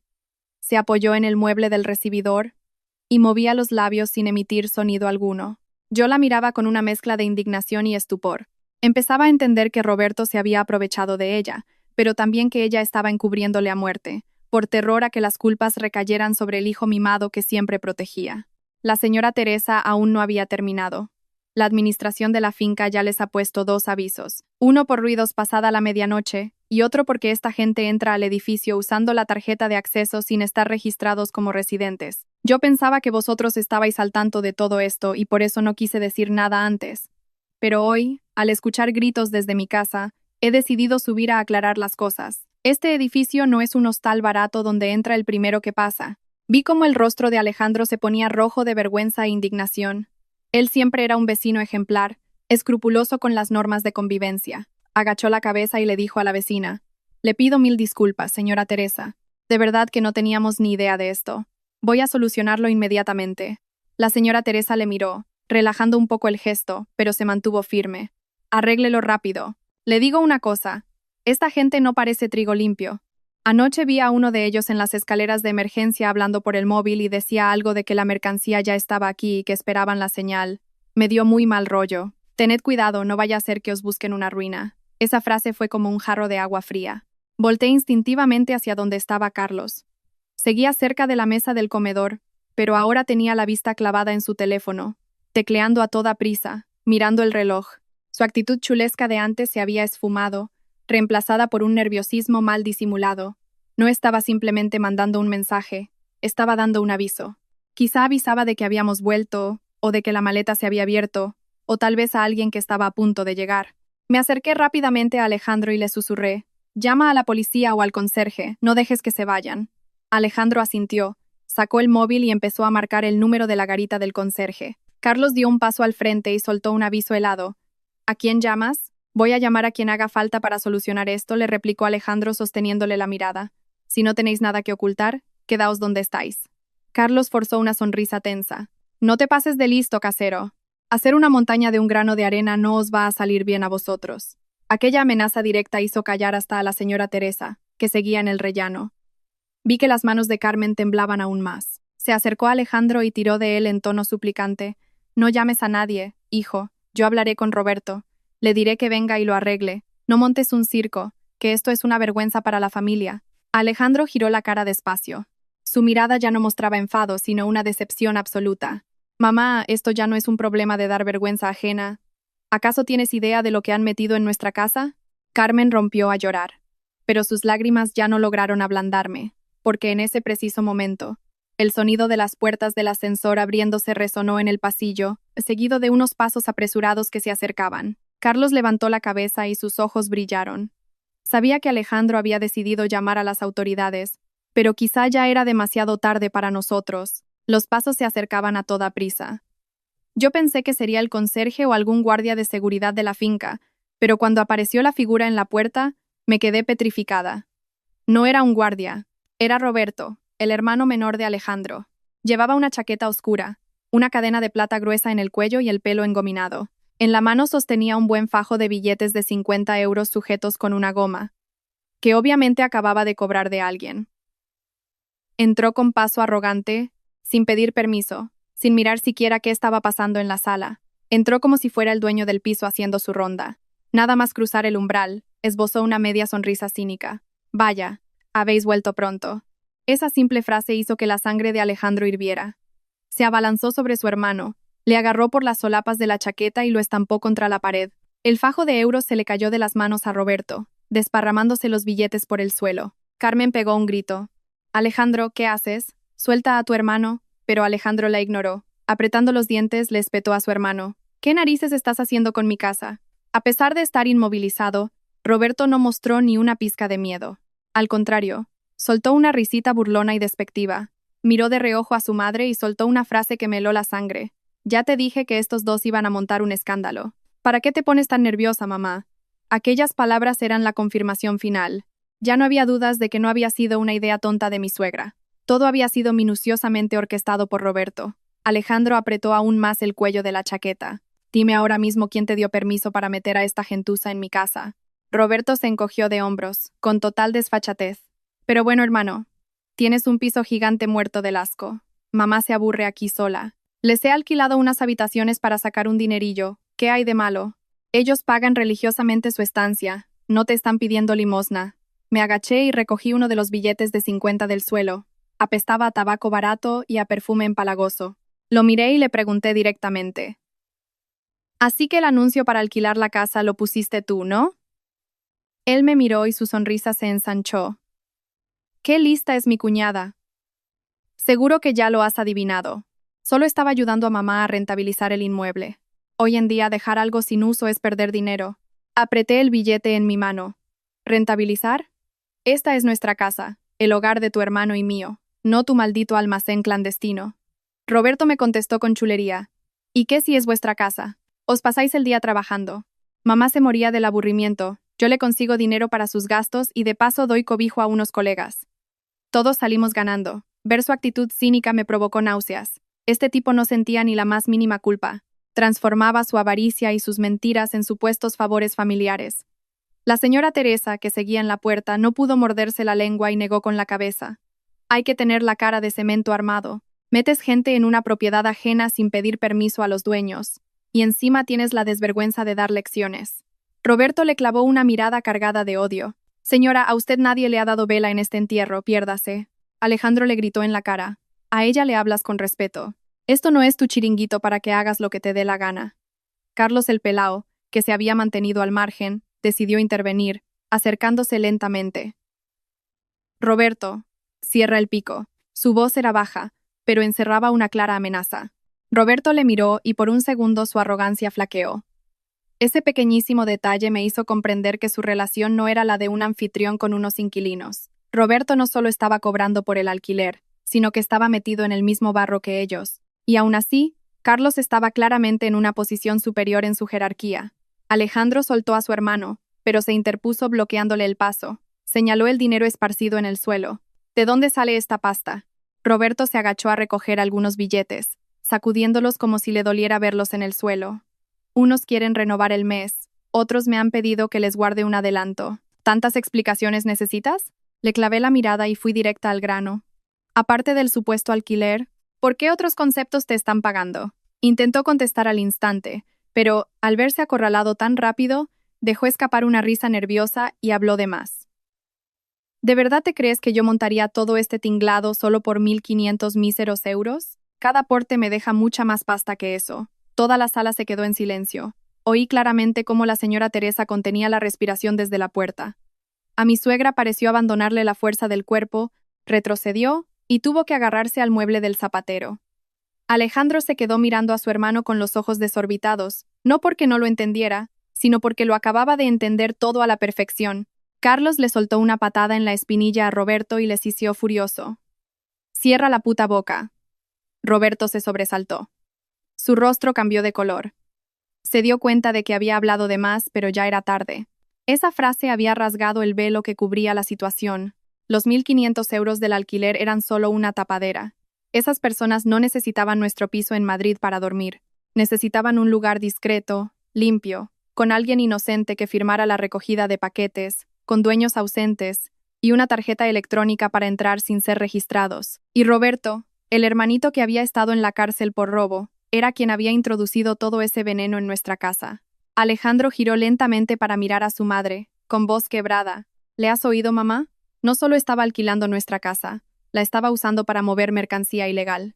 Carmen rompió a llorar. Yo no sabía nada, de verdad que no lo sabía. Roberto me dijo que eran productos de importación, cosas que vendían por internet. Soy vieja, yo no entiendo de esas cosas. Roberto saltó de inmediato. No te pongas histérica, mamá. Tampoco ha pasado nada. Mi hermano y mi cuñada están haciendo una montaña de un grano de arena. Le miré, sintiendo un escalofrío de repugnancia ante semejante descaro. A pesar de estar al descubierto, seguía intentando salir a flote. Saqué mi móvil y dije con firmeza: «Voy a llamar a la Policía Nacional». El rostro de Roberto se ensombreció por completo. «Piénsatelo bien, cuñadita. Si llamas a la policía, la primera a la que van a interrogar es a mamá». Ella firmó la recogida de la mercancía. Ella les dejó entrar y ella cogió la pasta. ¿Acaso queréis mandar a una pobre anciana al calabozo? Esa amenaza era una puñalada directa al corazón de Alejandro. Vi cómo le temblaban las manos. Estaba destrozado entre el odio hacia su hermano y el dolor de ver cómo su madre se había metido hasta el cuello en semejante red. Pero antes de que Alejandro pudiera decir nada, el sonido del ascensor volvió a sonar al final del pasillo. Esta vez, los pasos no eran los de una sola persona apresurada. Eran pasos firmes, pesados y decididos. Carlos palideció de golpe y Roberto se giró hacia la puerta. En ese instante, supe que la persona que estaba a punto de aparecer era la verdadera tormenta a la que todos allí le tenían pánico. Los pasos se detuvieron justo delante de nosotros y el timbre empezó a sonar repetidamente, con una insistencia que me retumbaba en el pecho. Nadie se atrevió a decir una palabra. Carlos, que antes rebosaba chulería, estaba pálido como la cera. El tipo rubio que estaba cerca de la terraza dio un paso atrás de forma silenciosa, como si buscara una ruta de escape. Alejandro se acercó a abrir la puerta. Al otro lado había 3 hombres vestidos de paisano, acompañados por el conserje de la finca. El hombre que iba en el centro, de unos 40 años, con mirada penetrante y gesto serio, sacó una placa y se la mostró a mi marido. Habló de forma concisa, pero lo suficientemente claro para que todos en el salón nos quedáramos petrificados. Somos de la Policía Nacional. ¿Es este el domicilio de Alejandro? Mi marido miró la placa y asintió. Sí, soy Alejandro. Este piso es propiedad de mi mujer y mía. El policía dio un rápido vistazo al desorden del salón y su vista se detuvo levemente en la maleta negra que seguía en el suelo. Dijo, estamos investigando una red de distribución de material ilícito que utiliza servicios de paquetería en zonas residenciales. Les ruego que todos permanezcan en sus posiciones. Nadie sale de este inmueble. Aquellas palabras cayeron como una bomba. Carmen se desplomó en una silla, blanca como el papel. Roberto se quedó inmovilizado, moviendo los ojos de un lado a otro buscando una salida. Carlos intentó disimular, pero tenía las manos tan apretadas que se le marcaban los nudillos. La chica del directo de internet trató de esconder su móvil detrás de la espalda, pero una mujer policía que acompañaba a los agentes se dio cuenta. Déjeme el teléfono. Y ni se le ocurra borrar nada, le ordenó con voz tajante. El rubio hizo un movimiento repentino para salir al balcón. Alejandro, por puro instinto, le bloqueó el paso, mientras que el policía al mando gritó, «¡Quieto ahí!». No alzó mucho la voz, pero la autoridad que desprendía frenó al rubio en seco. Carlos forzó una sonrisa nerviosa y dijo, «Agente, esto es un malentendido. Nosotros solo somos inquilinos de esta casa. No sabemos nada de ninguna mercancía. Si hay algo aquí, la dueña que nos la alquiló sabrá de qué se trata». Escuchar aquello me revolvió el estómago. Justo como había imaginado, tenían un plan de escape perfectamente diseñado.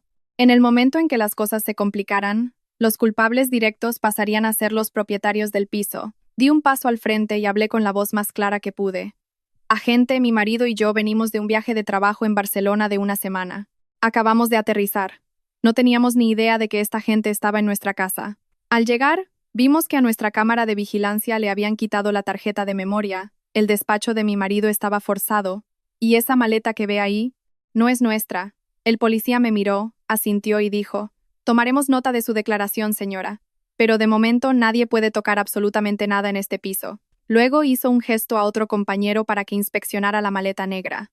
Carlos saltó enseguida. «Eso es equipaje personal mío». El agente le fulminó con la mirada. Con más motivo para revisarlo, abrieron la maleta allí mismo, en medio del salón.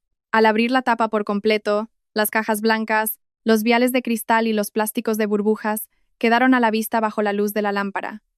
Un agente se puso guantes de látex y fue sacando los productos uno a uno, colocándolos sobre un plástico limpio. Sentí un escalofrío en todo el cuerpo al pensar que toda esa porquería había estado escondida en el despacho de mi marido, en mi propia casa. Además de los medicamentos sin receta de procedencia dudosa, bajo las cajas había un fajo de albaranes de mensajería, algunas notas escritas con códigos y recibos de entrega con fechas y horas precisas. El policía a cargo cogió uno de los albaranes y preguntó al aire, «¿Quién ha firmado la recogida de estos envíos?». Nadie dijo nada. Finalmente, la mirada del agente se posó en Carmen. «¿Usted es Carmen?». Mi suegra temblaba de tal manera que los hombros le daban sacudidas. Logró decir en un susurro, «Sí, soy yo». El policía dejó el papel sobre la mesa. «El sistema de la empresa de transportes registra los datos de entrega. Usted firmó la recepción de los paquetes para este grupo en un total de 11 ocasiones». Carmen pareció quedarse sin sangre en las venas. Empezó a negar frenéticamente con la cabeza y rompió a llorar. Yo no lo sabía. De verdad que no lo sabía. Solo pensé que ellos habían alquilado el cuarto y me pidieron el favor de recoger las cajas. Roberto me dijo que eran vitaminas extranjeras, cosas que vendían por internet. Soy una mujer vieja, no entiendo de esas cosas.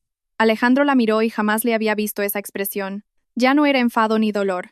Era la pura desesperación de un hijo que se da cuenta de que su propia madre ha arrastrado a su familia al borde del precipicio. Le preguntó en voz muy baja, «¿Firmas 11 veces y sigues diciendo que no tenías ni idea, mamá?». Ella se tapó la cara sollozando. Roberto me dijo que no me preocupara, que solo firmara el papelito. Solo quería ayudarle a ganar algo de dinero para que pudiera rehacer su vida. Roberto, al oír su nombre, reaccionó como si le hubieran pinchado. «¿De qué hablas, mamá? Yo no te obligué a firmar nada. Tú sola cobraste el dinero, tú les dejaste las llaves. ¿Y ahora quieres echarme la culpa a mí?». Esa frase dejó a Carmen muda de la impresión. Levantó la vista para mirar a su hijo menor, con los labios temblorosos, incapaz de articular palabra. Carlos aprovechó el momento para meter baza. «Exacto. Nosotros tratamos con la señora. Ella nos alquiló el piso y ella recibía la mercancía. Nosotros solo dormíamos aquí». Me quedé helada por la impotencia. Estaban empujando a mi suegra al matadero para usarlos como escudo. Y, de rebote, salpicarían también a Alejandro y a mí. El policía ordenó que todos mostráramos nuestra documentación. Parte del salón y del despacho de Alejandro fueron precintados para la investigación. La cinta policial rojiblanca atravesando la puerta de nuestro despacho me rompió el corazón. En ese momento sentí que la tranquilidad de nuestra vida había quedado marcada por una cicatriz imborrable. Alejandro, a mi lado, observaba en silencio cómo la policía registraba cada esquina de su hogar. No dijo nada, pero noté cómo le temblaban las manos. Se las agarré suavemente. Él apretó mis dedos con fuerza, como si de soltarme se fuera a derrumbar allí mismo. Esa noche, cuando los agentes levantaron atestados y se llevaron a algunas de esas personas a comisaría para interrogarlas, tomé conciencia de la gravedad del asunto. Si hubiéramos vuelto unos días más tarde, si esa maleta hubiera salido impunemente de casa, si los albaranes siguieran acumulándose con la dirección de nuestro piso, Alejandro habría sido el que habría tenido que rendir cuentas ante un juez. Nuestro piso en Madrid, nuestro refugio, a punto estuvo de ser la tumba de nuestra reputación, de nuestros trabajos y de nuestra tranquilidad en tan solo una semana. Esa noche, las luces de nuestro piso estuvieron encendidas hasta casi el amanecer. Había agentes de la Policía Nacional de Paisano entrando y saliendo, se oían los murmullos de los walkie-talkies, el roce de las bolsas de pruebas y el seco sonido de los flashes de la cámara fotografiando la escena. Yo estaba arrinconada en el salón junto a Alejandro, viendo cómo inspeccionaban cada armario y cada caja de cartón, sintiendo como si me estuvieran abriendo en canal. Mi casa, el lugar que limpiaba a fondo cada fin de semana, ahora requería que personas con guantes de látex la examinaran. El despacho de Alejandro fue la zona más escrutada. Las puertas estaban de par en par y había perdido cualquier rastro del orden y la seriedad que lo caracterizaban. Debajo del escritorio, detrás de la estantería y junto al mueble archivador, fueron sacando varias cajas que habían escondido cuidadosamente. Algunas venían disimuladas con etiquetas de suplementos alimenticios, otras con cajas de vitaminas y otras indicaban muy frágil. Si no hubiera visto con mis propios ojos cómo quitaban las capas de cinta adhesiva, jamás habría creído que nuestra casa podía albergar algo tan sórdido. Y no solo se trataba de medicamentos foráneos. Dentro de algunos frascos falsos de suplementos nutricionales, había pequeñas bolsas envueltas en papel de aluminio, camufladas con algunas pastillas encima. Un policía agarró uno de esos envoltorios y su gesto se endureció. No pronunció el nombre de lo que había dentro, pero lo metió directamente en una bolsa de pruebas específica. Ese silencio tan profesional me dio más pavor que cualquier grito. No necesitaba saber de qué sustancia se trataba para entender que la gravedad del delito superaba con creces nuestras peores pesadillas. Carlos el Pelao había sido obligado a sentarse en una silla, pero no se callaba. Repetía sin cesar: nosotros solo somos inquilinos. Si los dueños guardan cosas raras aquí, es cosa suya. Nosotros no tenemos nada que ver. Tenía un discurso tan fluido que parecía que lo hubiera ensayado cientos de veces. Y cada vez que mencionaba la palabra dueños, el corazón me daba un pinchazo. Sabía que no solo estaba tirando a Carmen a los leones, sino que iba directamente a por Alejandro, ya que el piso estaba a nombre de nosotros dos. El inspector puso el libro de registro de la empresa de mensajería sobre la mesa y pasó las páginas lentamente. Vi la firma temblorosa de mi suegra en varias de ellas. Unas correspondían al mismo día que nos habíamos ido a Barcelona. Otras tenían hora de las 11 de la noche, e incluso había anotaciones del repartidor indicando recibido por familiar del titular. Carmen estaba encogida en su silla, con los ojos hinchados de tanto llorar. No paraba de repetir: yo no sabía nada, de verdad que no. Yo solo firmaba para hacerles un favor. Alejandro, pálido como un muerto, se plantó delante de ella. ¿Has firmado 11 veces y sigues repitiendo que era un favor? Mi suegra se tapó la cara entre sollozos. Roberto me juró que eran suplementos extranjeros, para vender por internet. Me dijo que no me preocupara, que solo tenía que firmar. Yo soy una ignorante, no sé de estas cosas modernas. Pero la tragedia aún nos guardaba una última bofetada. Un agente se acercó con unos comprobantes de entrega impresos del sistema. Miró a Alejandro y le preguntó: ¿usted es el titular de este número de teléfono móvil? Alejandro cogió el papel, vio el número y frunció el ceño. No, jamás he usado ese número. El policía insistió. ¿Estás seguro? Alejandro asintió rotundamente. Totalmente. Mi número personal y el de la empresa están registrados a mi nombre. Puedo demostrárselo ahora mismo. Me asomé a mirar el papel y sentí que el mundo se me caía a los pies. En varios comprobantes de entrega, el nombre del destinatario era Alejandro. La dirección era exactamente la de nuestro piso, pero el número de contacto era falso. Lo espantoso de este hallazgo era que habían utilizado la identidad de mi marido para dar apariencia legal a las entregas. Si la situación no hubiese estallado aquella noche, y la policía hubiese rastreado los documentos en el futuro, El primer detenido en ser interrogado habría sido Alejandro. El policía examinó la habitación y luego preguntó: durante su ausencia en esta semana, ¿quién ha tenido acceso a sus documentos personales? Esa pregunta fue una aguja clavada en el centro de mi pánico. Recordé el despacho revuelto, los cajones abiertos, la pantalla del ordenador llena de huellas, y sobre todo, la desaparición del disco duro externo de Alejandro. Ese disco no solo contenía los proyectos de su empresa, sino también copias escaneadas de sus contratos, nóminas, su DNI y datos bancarios. Miré a Alejandro, que obviamente acababa de pensar en lo mismo. Su rostro, ya tenso, adquirió un matiz gris. Le dije a la gente: el despacho de mi marido ha sido saqueado. Falta su disco duro externo. Aún no sabemos con exactitud qué más nos han robado, pero seguro que han hurgado en sus papeles. El policía tomó nota rápidamente y preguntó: ¿ese disco duro contenía copias de documentos de identidad u otra información sensible? Alejandro respondió con la voz rasposa: sí, muchísima información. Carmen, al oír esto, entró en pánico. Se giró hacia Roberto y le gritó: Roberto, dime la verdad. ¿Fuiste tú quien robó en el despacho de tu hermano? Roberto esquivó la mirada de su madre y soltó una risa seca. ¿Para qué me preguntas a mí? Por esta casa ha pasado media ciudad. Ahora resulta que si falta algo, la culpa también es mía. Su respuesta carecía de cualquier atisbo de inocencia. Era la evasiva fría y calculada de un cínico. Me dio asco mirarle. Incluso cuando su madre estaba a punto de ser arrestada, él solo pensaba en cómo salvar su propio pellejo. Alejandro se acercó a Roberto. No levantó la voz, pero su tono era gélido. Has usado mi casa para guardar droga o lo que sea eso. Has usado mi nombre en las entregas, y luego me has robado los documentos de mi despacho. ¿Tu plan era convertirme en tu cabeza de turco para ir a la cárcel en tu lugar? Roberto apretó los labios y se quedó mudo. Ese silencio resultó 1000 veces más aterrador que una confesión directa. Me quedé allí parada, mirando las bolsas con las pruebas, la firma de mi suegra en el registro y el nombre de mi marido en esos recibos fraudulentos. En ese instante comprendí la magnitud de la maldad del plan. Roberto no solo quería nuestro piso para forrarse, también se había preparado un escudo. Si todo salía bien, él se llevaba el dinero. Si la cosa explotaba, la que había firmado era Carmen, y el nombre que aparecía en el sistema era el de Alejandro. Nosotros, que acabábamos de llegar del aeropuerto con las maletas, casi terminamos siendo el chivo expiatorio de nuestra propia familia. Cerca de la madrugada, tras elaborar los primeros informes, la policía se marchó llevándose a los detenidos, pero nos advirtieron de que el piso no podía ser habitado por el momento. El salón y el despacho de Alejandro estaban precintados en gran parte.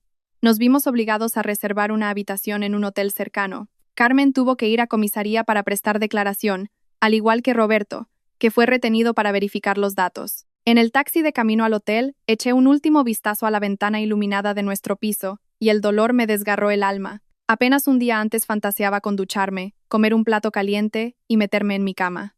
Y en tan solo una noche, mi hogar había dejado de serlo. Mi suegra era sospechosa en un caso de paquetería ilícita, y mi cuñado se había revelado como el verdugo dispuesto a lanzar a su familia al abismo. Al llegar a la habitación del hotel, Alejandro no quiso acostarse. Puso su maletín de trabajo sobre la mesa y empezó a revisar todos sus compartimentos. Sabía que intentaba no perder los nervios, pero las manos le temblaban al pasar las carpetas. De pronto, se quedó petrificado. Revisó un bolsillo interior y luego el grande. Su rostro palideció aún más. ¿Qué pasa?, pregunté en voz baja. Alejandro no contestó. Vació el maletín entero sobre la cama, el portátil, los cargadores, los apuntes, un par de bolígrafos. Finalmente me miró con voz ronca. Falta la copia física del proyecto que estamos licitando. Me puse de pie de un salto. ¿Qué proyecto? Alejandro cerró los ojos, aguantando el pánico. El contrato de diseño de la nueva infraestructura que mi empresa quiere ganar. En esos papeles estaban las notas internas, el presupuesto final, los detalles técnicos. Yo lo guardé en el maletín antes de viajar a Barcelona. Cuando dejé el maletín en el despacho esta tarde, con todo el jaleo que se montó, no comprobé si seguía allí. Sentí que un bloque de hielo me recorría la columna vertebral. Si esos documentos caían en manos de una empresa competidora, no solo se perdería el proyecto, sino que la reputación profesional de Alejandro quedaría hecha pedazos. Luego, él me miró con una expresión de puro espanto. Y el disco duro también se lo han llevado. Recordé enseguida que el disco negro no estaba junto al monitor. Al principio nuestra atención había sido acaparada por la maleta de medicamentos, pero ahora, en la quietud del hotel, esa desaparición revelaba su verdadera gravedad. Alejandro se dejó caer en el borde de la cama. Allí tenía los planos, el historial de versiones del proyecto, y mi DNI escaneado, contratos, todo. Quien tenga eso puede vender la información a la competencia y al mismo tiempo utilizar mis datos para implicarme de lleno en la red de contrabando. Se me hizo un nudo en la garganta. Esto no trataba solo de esconder cajas. Alguien había apuntado directamente a la carrera de mi marido. Me acordé de golpe de la chica que estaba haciendo el directo de internet. Estaba sentada exactamente en el escritorio de Alejandro. Le dije a mi marido, amor, esa chica no estaba en el despacho solo para vender ropa. Su directo era una excusa perfecta para vigilar y enmascarar mientras alguien más buscaba entre tus papeles. Alejandro me miró con el semblante sombrío. De repente me acordé de que tenía un teléfono viejo en un cajón que alguna vez estuvo sincronizado con la cámara de la puerta. Aunque le hubieran quitado la tarjeta SD a la cámara principal, tal vez el teléfono viejo hubiese guardado en la nube alguna captura de pantalla al detectar movimiento. Saqué el teléfono del bolso y entré a la cuenta. Milagrosamente, había unas cuantas imágenes temporales almacenadas. Fui revisando cada foto. Muchas estaban borrosas o solo se veían sombras. De pronto, en una captura registrada a la 1 de la madrugada de hacía 3 días, mi dedo se quedó rígido sobre la pantalla. En la foto aparecía Roberto abriendo la puerta, y tras él, un hombre alto y delgado, vestido con traje gris, con gafas y una gran cicatriz en el lado derecho de la mandíbula. No tenía pinta de matón callejero ni de traficante. La forma en que sostenía un maletín de cuero y miraba a la cámara antes de entrar me puso la carne de gallina. Le pasé el móvil a Alejandro. Chida era Alejandro. Al ver la foto su cara cambió por completo. Arturo, el cicatriz, masculló. ¿Lo conoces? Le pregunté. Alejandro apretó los dientes. Su nombre es Arturo. Antes trabajaba como espía industrial para una empresa rival. Hace 2 años, mi empresa le descubrió comprando a un miembro de nuestro equipo para hacer trampas en un concurso público y logramos que lo echaran. Me la tenía jurada desde entonces. Nunca me hubiera imaginado que Roberto se aliaría con alguien como él. La habitación del hotel se volvió más gélida aún. Todas las piezas encajaban. Roberto no solo había montado una pensión y un almacén de contrabando, había metido al enemigo laboral número 1 de mi marido en su propio despacho. De madrugada, Alejandro cogió su móvil y llamó de inmediato al director del departamento legal de su empresa. Tras un par de tonos le respondieron. Antes de que Alejandro pudiera contarle todo, vi que se quedaba más blanco aún. Solo dijo, de acuerdo, entiendo. Subiré a la oficina en cuanto la policía me lo permita. Colgó. Me miró con voz seca. La empresa acaba de recibir un correo anónimo. Me acusan de colaborar con una red de contrabando, usando mi piso como tapadera a cambio de comisiones, y de estar vendiendo información confidencial. Me quedé sin respiración. Era un golpe mortal. No solo habían ensuciado nuestra casa, no solo le habían suplantado, no solo le habían robado, se habían adelantado con una denuncia anónima para destruirlo laboralmente. Comprendí que la tormenta no había terminado. Solo había girado y ahora amenazaba con arrasar la integridad y la carrera de Alejandro. A la mañana siguiente, las cosas pintaban peor de lo que temíamos. Alejandro se pasó la noche en blanco, redactando un informe con cada línea temporal, preparando su defensa para la empresa. Yo, con un café que se había quedado helado hace horas, sentía una angustia opresiva. Sabíamos que para demostrar la inocencia de Alejandro no bastaban nuestras palabras, necesitábamos pruebas de que Roberto había organizado todo, de que Carmen había sido manipulada, y de que nosotros no teníamos absolutamente nada que ver. Sobre las 8 de la mañana, Carmen regresó al hotel tras su interrogatorio. Parecía un fantasma, el pelo revuelto y los ojos inyectados en sangre, como si hubiera llorado ríos. Nada más ver a Alejandro, le preguntó. ¿Y Roberto? ¿No ha vuelto? ¿Le han dejado arrestado? Alejandro la miró con frialdad. No lo sé. Carmen sacó el teléfono y le llamó. 1, 2, 3 veces. Al llegar a la cuarta, saltó la operadora automática. El número marcado no se encuentra disponible. El terror invadió a Carmen. Las manos le temblaban tanto que el móvil casi se le cae al suelo. Empezó a murmurar. No puede ser, no puede apagar el teléfono ahora. Tiene que venir a explicarle a los agentes que yo solo le hice el favor de firmar.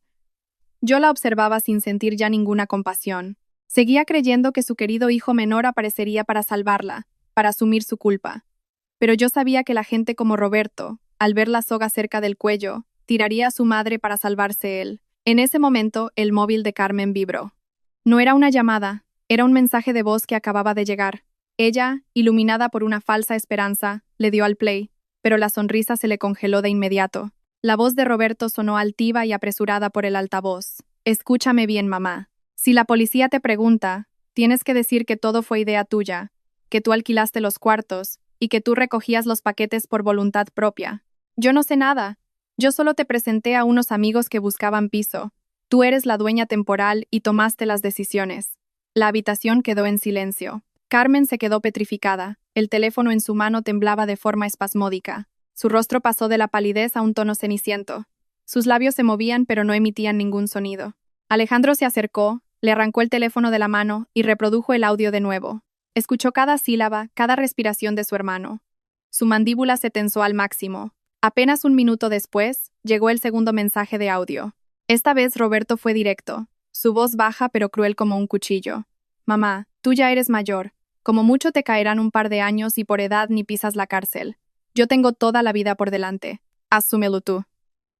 Cuando pase o temporal yo te cuidaré, pero si me meten a mí con mis antecedentes, me arruinan la vida. Si de verdad me quieres, sálvame esta vez. Carmen se tambaleó hacia atrás y cayó sentada en el suelo de la habitación. El móvil se precipitó de las manos de Alejandro y rebotó contra la moqueta. Observé a la mujer. El día anterior, se desgañitaba defendiendo a su hijo menor. Agarraba a Alejandro suplicándole que no llamara a la policía, que ocultara los trapos sucios del chico. Y ahora, con un simple mensaje de voz, el mismo hijo la estaba empujando a la cárcel. Ella se llevó las manos al pecho, respirando con dificultad. ¿Qué? ¿Qué está diciendo? ¿Me está pidiendo que cargue con todo? ¿Porque soy vieja? Nadie le contestó. La respuesta estaba en esos dos mensajes. Alejandro recogió el móvil, se arrodilló frente a ella y le dijo con una voz aterradoramente grave. ¿Lo has escuchado bien, mamá? Este es el hijo que llevas toda tu vida encubriendo. Este es el hijo por el que alquilaste mi casa a mis espaldas y le entregaste mis documentos personales. Y ahora, cuando las cosas se ponen feas, te dice que eres vieja y que puedes chuparte unos años en prisión. Carmen rompió a llorar, un llanto desconsolado y ronco. Pero ya no era para manipular a Alejandro. Era el grito desgarrador de una madre que veía como su mayor ilusión en la vida la aplastaba sin piedad. Al cabo de un buen rato, empezó a confesar la verdad.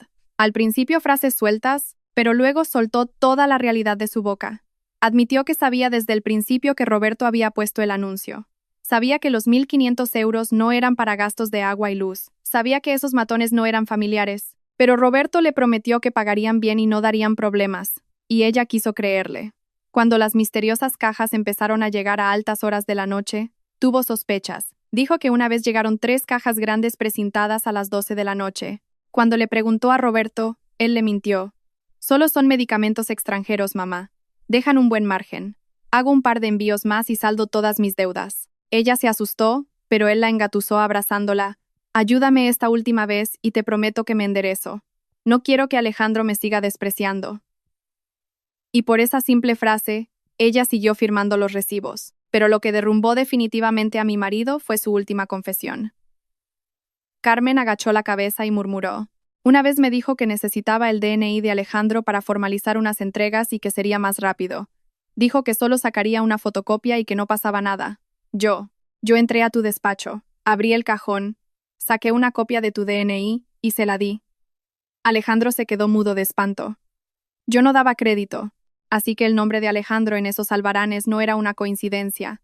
Había sido facilitado por la propia madre de mi marido robándolo de nuestro despacho. Alejandro soltó una risa ahogada que dolió más que si se hubiera puesto a llorar. Miró a su madre con los ojos enrojecidos. Te ha podido el amor de madre, sí. Y a cambio has apostado la vida entera de tu hijo mayor en la ruleta.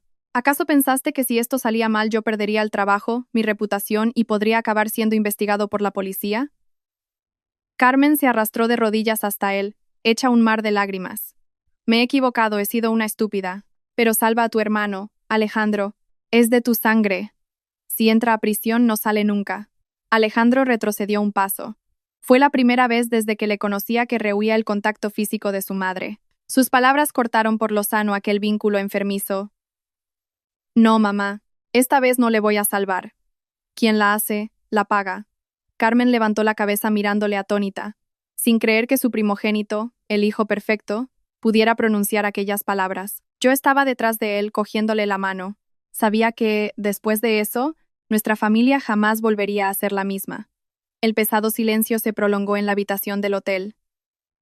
Cerca del mediodía, el inspector a cargo de la investigación nos llamó para citarnos nuevamente. Alejandro llevó a su madre.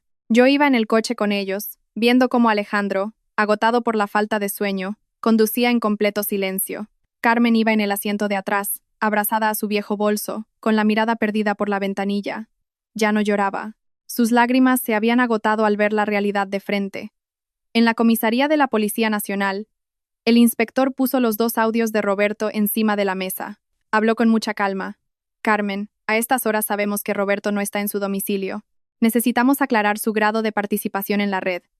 Si de verdad quiere solucionar esto, colabore con nosotros. Carmen apretó los puños. Su voz era un susurro. Si colaboro, ¿lo van a meter en la cárcel? El inspector no titubeó. Afrontará las consecuencias penales de lo que haya hecho. Pero si usted le encubre, los primeros perjudicados serán usted y su hijo Alejandro. Mencionar a su hijo Alejandro hizo que Carmen diese un respingo. Miró a mi marido, que seguía en silencio, sin hacer reproches. Ese mutismo fue la gota que colmó el vaso para ella. Siempre pensó que Alejandro era fuerte, solvente y capaz de aguantarlo todo, pero finalmente entendió que su favoritismo casi destruye al único hijo que siempre la había respetado. Al principio aún dudaba. Al fin y al cabo es mi hijo. No quiero ser yo quien le meta entre rejas. El agente volvió a poner el segundo mensaje. La voz de Roberto retumbó implacable. Mamá, tú ya eres mayor. Como mucho te caerán un par de años. Si de verdad me quieres, sálvame esta vez. Carmen cerró los ojos, y las lágrimas rodaron por sus arrugas. Pasado un rato largo, asintió. Lo haré. Pero quiero oírlo de su boca. Quiero escuchar que soy realmente para él. La policía diseñó un plan express pero muy riguroso. Le facilitaron a Carmen un teléfono con una tarjeta SIM nueva, y le dieron indicaciones de cómo llamar a Roberto desde un número desconocido para evitar sospechas. El guión estaba preparado. Ella debía decirle que, antes de salir de nuestro piso, había conseguido llevarse en una bolsa de la compra unos documentos muy importantes del despacho de Alejandro. Mencionaría que allí estaban el disco duro, los albaranes y el DNI fotocopiado que Roberto le pedía destruir. En realidad, la bolsa contendría unos viejos folios sin valor y un micrófono oculto. Cuando Carmen marcó el número, noté que la mano le temblaba tanto que el inspector tuvo que pedirle que respirara hondo. El teléfono dio varios tonos. Roberto tardó en cogerlo. Cuando lo hizo, su voz denotaba alarma. ¿Quién es? Carmen, controlando el tono, habló en voz baja. Soy yo, tu madre. Te estoy llamando desde el móvil de una conocida. Escucha, he sacado una bolsa del despacho de tu hermano. Tengo el disco duro y todos los papeles que me pediste. Al otro lado, hubo unos segundos de silencio antes de que Roberto bajara la voz rápidamente. ¿Dónde estás? Carmen miró al inspector, que le hizo una seña para continuar. Tengo mucho miedo. No puedo esconder esto mucho tiempo. Ven a buscarlo. Roberto se precipitó a preguntar. ¿Lo sabe alguien? ¿Viene Alejandro contigo? Carmen ahogó un sollozo antes de contestar.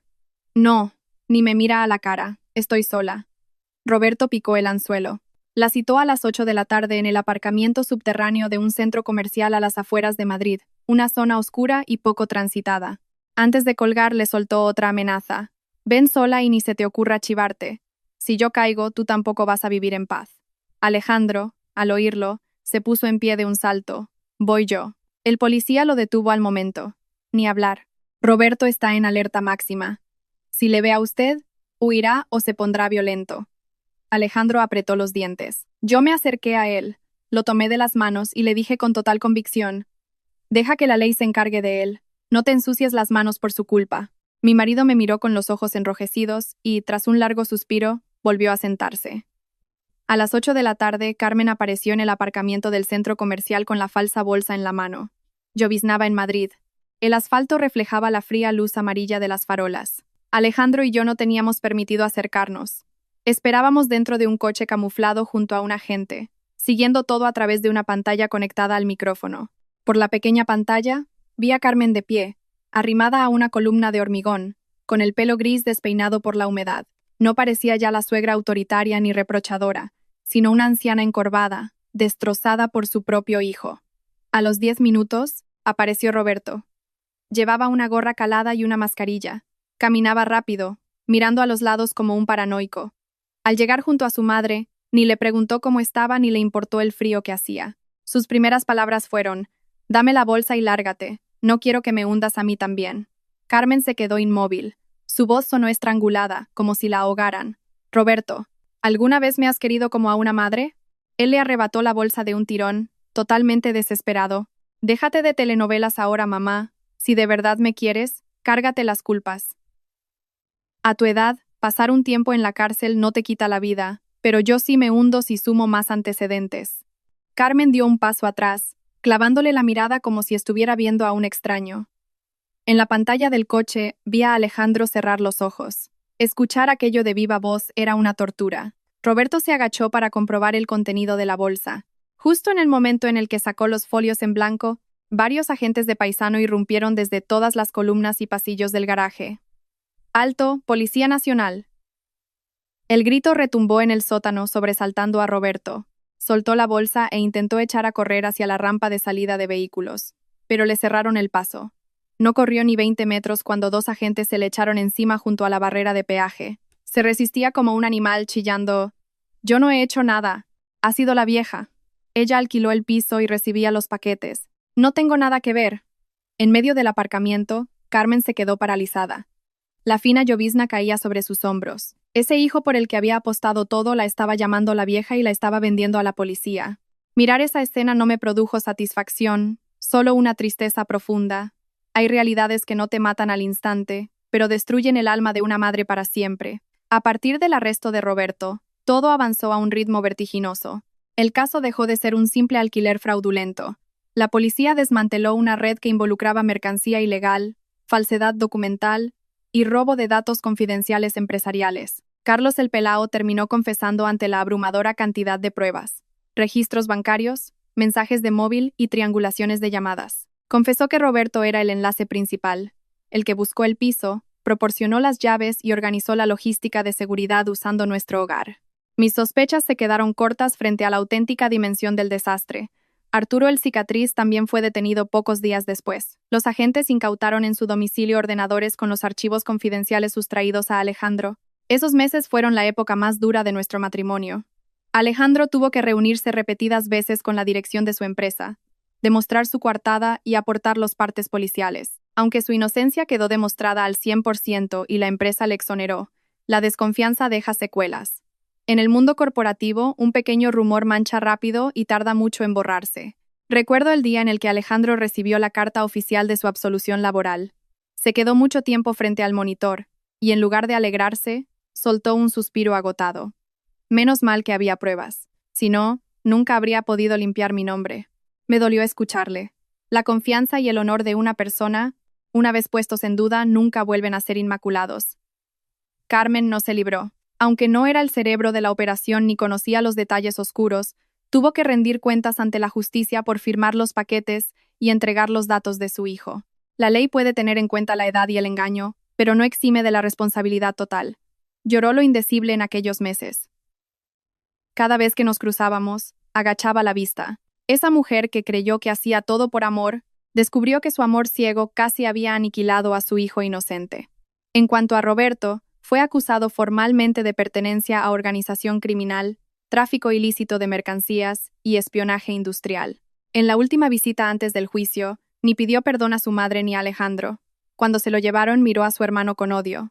«Con todo el dinero que tienes, no moviste un dedo por mí. Tú eres el verdadero monstruo sin sentimientos». Carmen rompió a llorar ahí mismo. Tal vez albergaba una ínfima esperanza de que él cambiara, pero Alejandro lo miró con calma y soltó sus últimas palabras hacia él. «Te he salvado decenas de veces. Esta vez la tumba te la has cavado tú solito», y no volvió a hablar con él jamás. Semanas después, las autoridades desprecintaron nuestro piso en Madrid. Al abrir la puerta y entrar al salón, me quedé sin aliento. Las paredes estaban sucias, faltaban objetos de valor y varios muebles estaban rotos. El despacho de Alejandro estaba completamente destrozado. Los archivadores reventados, el parqué rayado, documentos inservibles. Caminé por las habitaciones, pero ya no sentía aquel lugar como mío. Ese piso era el cofre de nuestras ilusiones de futuro. Pero tras lo ocurrido, cada rincón evocaba noches de pánico, precintos de la policía, traiciones de la propia sangre. Decidimos ponerlo a la venta. Mucha gente de nuestro entorno nos dijo que era una lástima, y era verdad, pero hay lugares donde las paredes acumulan tanto dolor que hacen imposible volver a respirar en paz. No huíamos del pasado, solo buscábamos un lienzo en blanco donde poder empezar de nuevo sin pesadillas. Una vez que terminó el juicio, Carmen se marchó de vuelta al pueblo en Toledo. Ahora nos llama mucho menos que antes. Su voz es apenas un murmullo tímido. Una vez la oí decirle a Alejandro, «Hijo, perdóname». Esas dos simples palabras estaban tan cargadas de arrepentimiento que tuve que darme la vuelta para que no viera mis lágrimas. Alejandro le sigue mandando dinero cada mes, se preocupa por sus medicinas y cumple con su deber filial. Pero al mudarnos a la casa nueva, no le dimos un juego de llaves, ni la invitamos a vivir con nosotros. Pensé que establecer esa distancia me haría sentir aliviada, pero ver su figura envejecida subir a ese tren de vuelta al pueblo me encogió el corazón. A fin de cuentas, es una madre que entregó su devoción a quien solo quería destruirla. Una vez le pregunté a Alejandro si sentía resentimiento hacia ella. Se quedó pensativo y respondió, «No puedo dejar de quererla, es mi madre, pero hay errores que, si perdonas igual que siempre, volverán a repetirse». Entendí a la perfección su respuesta. Perdonar no significa olvidar. Querer a alguien no implica carecer de límites. A veces, la única manera de proteger el amor que nos queda es mantener una distancia de seguridad prudencial. Cuando echo la vista atrás, lo que más me atormenta no es el dinero de la hipoteca, ni tener que haber vendido nuestro piso, ni los interrogatorios con la policía.